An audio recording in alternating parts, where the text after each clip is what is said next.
Hello students, सर्वप्रथम मी सुरभी कृषी तंत्र विद्यालयातर्फे सर्व विद्यार्थ्यांचं ऑनलाईन प्लॅटफॉर्मवर स्वागत करते. तर स्टुडंट्स, आपण मागल्या लेक्चरमध्ये आपला course fundamentals of plant protection and agricultural microbiology याबद्दलची माहिती बघितली होती. त्यामध्ये आपण प्लांट प्रोटेक्शन आणि ॲग्रिकल्चरल मायक्रोबायोलॉजी याचा सिलेबस बघितला होता. तर फर्स्ट पार्ट आपण बघितला होता प्लांट प्रोटेक्शन. तर त्यामध्ये आपण 2 ब्रांच बघितल्या होत्या, पेस्ट आणि डिसीजेस, रोग आणि कीटक. याबद्दलचं आपण डिटेलमध्ये सिलेबसची तोंडओळख करून घेतली होती. त्यानंतर ॲग्रिकल्चरल मायक्रोबायोलॉजी, कृषी सूक्ष्मजीवशास्त्र याबद्दल सुद्धा आपण सिलेबस डिटेलमध्ये बघितला होता. तर आजच्या लेक्चरमध्ये आपण फर्स्ट पार्ट बघणार आहोत, प्लांट प्रोटेक्शन. तर प्लांट प्रोटेक्शनच्या 2 ब्रांच बघितल्या होत्या आपण, एक पेस्ट आणि डिसीज. तर त्यामध्ये फर्स्ट पार्ट असणार आहे पेस्ट. तर त्याबद्दलची आज आपण माहिती बघूया. सो फर्स्ट पार्ट होता आपला, ब्रांच होती आपली पेस्ट म्हणजे एंटोमॉलॉजी, ज्यामध्ये आपल्याला एंटोमॉलॉजीचा स्टडी करायचा आहे. तर या लेक्चरमध्ये आपण एंटोमॉलॉजीची डेफिनेशन आणि एंटोमॉलॉजीचा स्कोप म्हणजे एंटोमॉलॉजीची व्याख्या काय असणार आहे आणि एंटोमॉलॉजीची व्याप्ती म्हणजे चालना काय असणार आहे त्याबद्दलचा डिटेल स्टडी करणार आहोत. So student, what is mean by entomology? Entomology means, ज्याला आपण मराठीमध्ये म्हणतो कीटकशास्त्र. तर हा शब्द ग्रीक वर्ड आहे. It is a Greek word which is derived from 2 words. First is entomon and second one is logos. Entomon means insect and logos means study.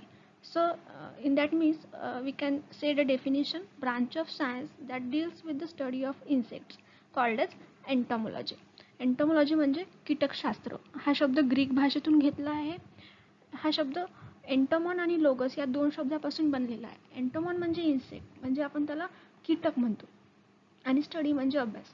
कीटकांचा अभ्यास ज्यामध्ये आपण करतो त्याला म्हणायचं एंटोमॉलॉजी, कीटकशास्त्र. त्यावरून आपण डेफिनेशन बघितली, branch of science that deals with the study of insect. सायन्सची अशी ब्रांच म्हणजे शाखा, सायन्सची अशी शाखा ज्यामध्ये आपण इन्सेक्ट्सचा स्टडी करतो त्याला म्हणायचं entomology. Okay, next, branches of entomology. तर एंटोमॉलॉजीच्या कुठल्या ब्रांचेस आहेत? First is forensic entomology, second one is veterinary entomology, third one is medical entomology.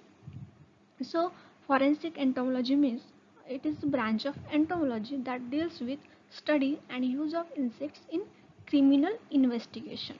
तर फॉरेन्सिक एंटोमॉलॉजीला मराठीमध्ये म्हणायचं न्यायवैद्यक शास्त्र. तर याचा ज्या इन्सेक्ट्सचा वापर क्रिमिनल इन्व्हेस्टिगेशनसाठी केला जातो. क्रिमिनल इन्व्हेस्टिगेशन म्हणजे गुन्हा तपासण्यासाठी ज्या इन्सेक्टचा वापर केला जातो आणि याचा अभ्यास ज्या ब्रांचमध्ये एंटोमॉलॉजीच्या ब्रांचमध्ये केला जातो त्याला म्हणायचं फॉरेन्सिक एंटोमॉलॉजी, जसं CBI, central bureau of investigation. Okay, next one is veterinary entomology. Veterinary entomology means it is a branch of entomology that deals with insects related to livestock and veterinary animals. Veterinary entomology म्हणजे ज्याला आपण पशुवैद्यकीय शास्त्र असं म्हणतो. तर यामध्ये लाईव्हस्टॉक आणि वेटरनरी ॲनिमल्स, लाईव्हस्टॉक म्हणजे पशुवैद्यक आणि वेटरनरी ॲनिमल्स म्हणजे पशुवैद्यक प्राणी, यांचा एंटोमॉलॉजी इन्सेक्ट यांच्या संबंधित जे इन्सेक्ट्स आहे ज्याचा आपण स्टडी करतो एंटोमॉलॉजीच्या ब्रांचमध्ये, त्या ब्रांचला म्हणायचं veterinary entomology. Next, third one is medical entomology. Medical entomology means ज्याला आपण वैद्यक शास्त्र असं म्हणतो. It is the branch of entomology that deals with the insects related to human being. मानवाचा संबंध ज्या इन्सेक्टसोबत येतो आणि ज्याचा अभ्यास आपण एंटोमॉलॉजीच्या ब्रांचमध्ये करतो ती ब्रांच म्हणजे मेडिकल एंटोमॉलॉजी. सो आपण डेफिनेशन बघितली पहिल्या एंटोमॉलॉजीची. ज्या सायन्सच्या ब्रांचमध्ये आपण इन्सेक्ट्सचा स्टडी करतो त्याला म्हणायचं एंटोमॉलॉजी. हा शब्द ग्रीक वर्डमधून घेतलेला आहे, 2 शब्दामधून डिराईव्ह झालेला आहे, इन्सेक्ट आणि लॉजी. ओके, त्यानंतर आपण 3 ब्रांच बघितलं एंटोमॉलॉजीच्या. First is forensic entomology, second veterinary entomology आणि third one is medical entomology. Okay. So scope of entomology. एंटोमॉलॉजीचा स्कोप काय आहे, त्याची व्याप्ती, त्याची चालना काय आहे, याबद्दल आपण इथे बघणार आहोत. So first point is damage almost every part of plant. So insect damage every plant of part, whether it is root, leaves, stem, etc. Okay. तर कीटक हा झाडाच्या वनस्पतीच्या प्रत्येक पार्टला इन्फेक्ट करत असतो. जसं काही इन्सेक्ट रूटवर इन्फेक्ट करतात, काही इन्सेक्ट एरियल पार्टवर म्हणजे झाडाच्या वनस्पतीचा जो वरचा भाग असतो त्याच्यावर. जसं अडीवर्गीय जे काही इन्सेक्ट्स आहे ते झाडांच्या पानांवर वगैरे इन्फेक्ट करत असतात. Okay. Next point is out of 1.3 million living species 9 lakh are insects. It was estimated that out of 1.35 million living species 9 lakhs are insect, which is huge number. Okay. एका एस्टिमेशनच्या अनुसार 1.3 million लिव्हिंग स्पेसीस 1.35 million सजीवांच्या जातीमध्ये 9 लाख ह्या इन्सेक्टच्या species आहेत. Multiplication and adaptation threat to human beings. इन्सेक्टचं multiplication ही खूप मोठ्या प्रमाणामध्ये आणि फास्टली होत असते. आणि adaptation, insect can adapt in any environmental condition. Okay. त्याच्यामुळे ह्युमन बीइंग्सवर त्याचा मोठ्या प्रमाणावर इफेक्ट होत आहे, जो ह्युमन बीइंगसाठी खूप मोठ्या प्रमाणावर घातक ठरत आहे. Compete man for basic needs, food, clothes and shelter. So basic needs of man is food, cloth and shelter. माणसाच्या मूलभूत गरजा ह्या अन्न, वस्त्र आणि निवारा आहे. तर इन्सेक्ट हा मॅनसोबत या गोष्टींसाठी कॉम्पीट करत असतो. Insects are first enemy of man. मानवाचा सर्वात मोठा शत्रू म्हणजे कीटक असं मानवाने मान्य केलेलं आहे. Scope for plant protection. या सर्व आपण बघितलेल्या या सर्व इन्सेक्ट्सच्या हार्मफुल इफेक्ट्समुळे आपल्याला प्लांट प्रोटेक्शनमध्ये स्कोप आहे. प्लांट प्रोटेक्शन म्हणजे कृषी संरक्षण. तर तो स्कोप कसा की जर इन्सेक्ट पेस्ट आपल्याला कंट्रोल करायचे आहे, त्याचं संरक्षण करायचं आहे प्लांटचं, तर त्यासाठी आपण वेगवेगळे पेस्टिसाइड्सचा शोध लावलेला आहे. त्याच्या वेगवेगळ्या मेथड्स आहे. त्यामुळे आपल्याला इथे प्लांट प्रोटेक्शनमध्ये स्कोप आहे. Okay. New methods of plant protection. इथेच आपण थांबत नाही, तर त्यामध्ये आपण अजून नवीन मेथडसुद्धा या प्लांट प्रोटेक्शनच्या डेव्हलप केलेल्या आहे. त्यामध्ये आहे हार्मोन्स, ज्याला आपण म्हणतो संप्रेरक. ओके. त्याचा वापर करून आपण इन्सेक्ट पेस्टचा प्रादुर्भाव कंट्रोल करू शकतो. त्यानंतर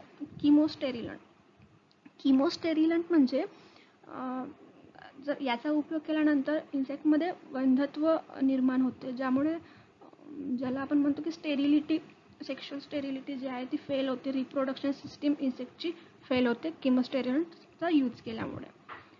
अँटी हार्मोन कंपाऊंड याचा सुद्धा वापर मोठ्या प्रमाणावर होत आहे.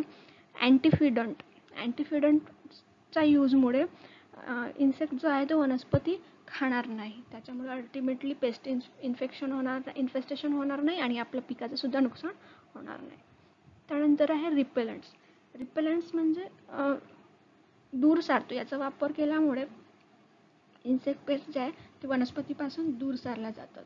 फेरोमोन ट्रॅप, ज्याला आपण म्हणतो कामगंध सापळे, याचा वापर केल्यामुळे सुद्धा प्लांट प्रोटेक्शन केलं जातं. तर आता या सर्व नवीन मेथड्सचा वापर केल्यामुळे हजार्डस पेस्टिसाइड्स जे आहे, जे खूप घातक पेस्टिसाइड्स आहे, त्यांचा वापर कमी होत आहे आणि त्यांच्या रिप्लेसमेंटमध्ये या नवीन मेथड जे आहे त्यांचा उपयोग होत आहे. तर हा सुद्धा इथे एक स्कोप मानला जातो. Okay. Chance of identifying new paste. खूप प्रकारचे इन्सेक्ट पेस्ट आपल्याला बघायला मिळतात. त्यामधले काही इन्सेक्ट पेस्ट असे जे आहे ज्यांचं अद्यापही ते अज्ञान आहे, तर त्यांचा शोध लावण्यात, त्यांचं आयडेंटिफिकेशन यामध्ये सुद्धा आपल्याला स्कोप आहे. Designing newer and cheaper methods of insect control. Okay. तर इन्सेक्ट कंट्रोलसाठी जे आपण पेस्टिसाइड्स वापरतो ते खूप हाय रेटेड असतात, जे फार्मरला अफोर्डेबल नसतात.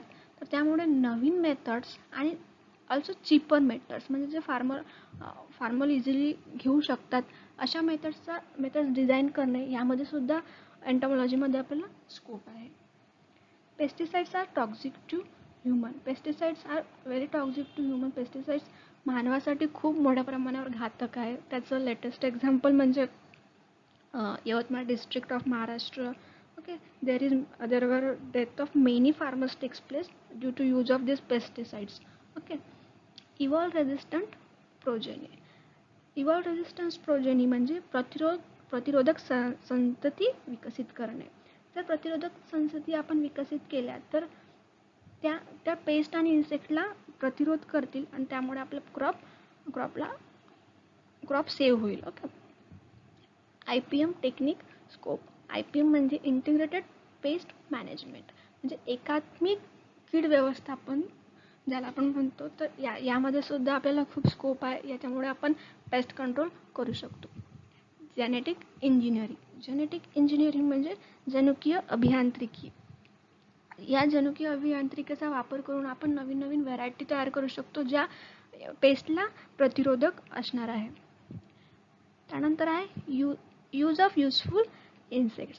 तर हे सर्व इन्सेक्ट जे आहे ते सर्व हार्मफुल इन्सेक्टबद्दल आपण आतापर्यंत बघितलं. तर स्टुडंट्स, सर्व इन्सेक्ट्स हे हार्मफुल नसतात, तर काही इन्सेक्ट्स हे युजफुल सुद्धा असतात, ज्याचा वापर करून आपण प्लांट प्रोटेक्शन करू शकतो, पीक संरक्षण करू शकतो. तर तो स्कोप कसा, युजफुल इन्सेक्टचा वापर करून, जसं की सिल्क इंडस्ट्री म्हणजे रेशीम उद्योग, ज्यामध्ये सिल्कवर्म जे आपण म्हणतो रेशीम किडा, याचा वापर करून सिल्क धाग्याचं निर्मिती केली जाते. तर यामध्ये सिल्कवर्म हा रेशीम किडा हा उपयोगी इन्सेक्ट मानला जातो. त्यामुळे सिल्क प्रोडक्शन हे मोठ्या प्रमाणावर होत आहे. सध्या कर्नाटक हा पहिल्या नंबरवर आहे सिल्क प्रोडक्शनमध्ये. तसंच बाकीच्याही राज्यांनी यामध्ये प्रगती करणं सुरू केलेलं आहे.